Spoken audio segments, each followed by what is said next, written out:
This video is on cross-filing, so I'm going to talk about different types of files and the cross-filing technique. Now, we're going to be using just this piece of acrylic as an example for cross-filing. Now you can see I've cut this just using a coping saw, and you can see all of the marks that are left there, and this is the line that I'm going to try and work down to, and I'm also going to try and file these shapes out. So we're going to use the cross-filing technique for this.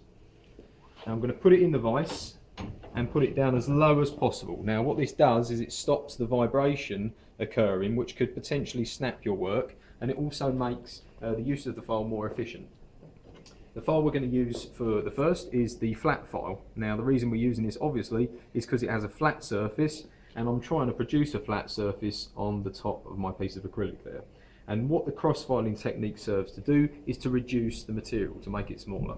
Now when I'm cross-filing, I want to hold the handle firmly with my strongest hand, okay, in this case my right hand. If you're left-handed you will hold it the other way around, and I'm going to use some fingers on the front to control the file just so my pressure is equal. When I'm filing, I want to place the file as flat as possible. If I obviously angle this up, it will produce an angled surface on the top, which is not going to give me the desired result. And I'm going to just work forward. Now I'm pressing down lightly but with some pressure, and what we're looking for is I'm constantly quality controlling my line here. So what I'm looking for, as you can see, it's already started to smooth out that line, and I want to stop when I get to the line.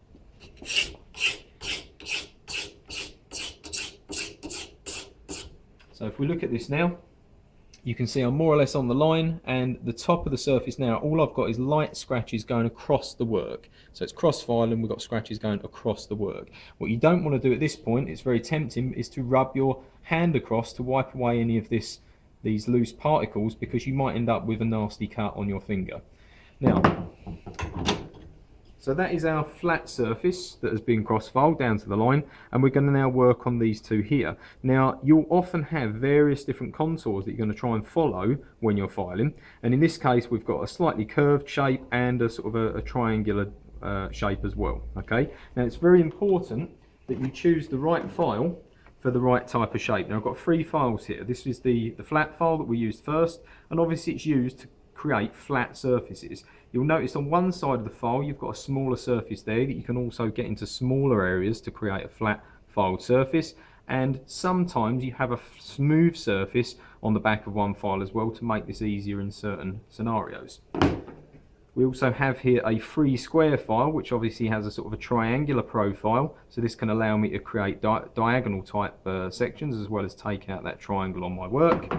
And with this file, it's a half round surface, okay? Be careful as well. If you've got a file like this where it's broken, that could be quite dangerous. I don't want to cut my fingers on that, okay? So we're going to take it very careful with this file today.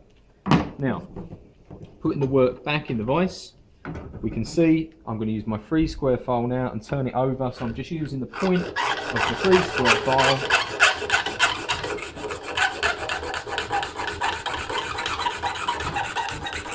to file out my triangular profile. Now I've done that quite quickly. You're probably going to take much longer, but you can see I still need to do a little bit of work to get that closer to the line. And now we're going to try a different file. We're going to use the half round file to create this rounded or half rounded section.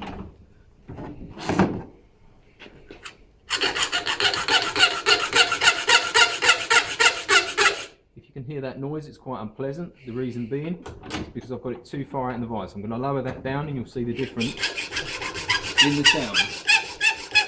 Slightly less upsetting. You can see now I've released it from the vise. We've got quite close to this line. If I wanted to get even closer, I might need to revert to a rounded file or a smaller file to get into there, and obviously a little bit more work will get me that item perfect.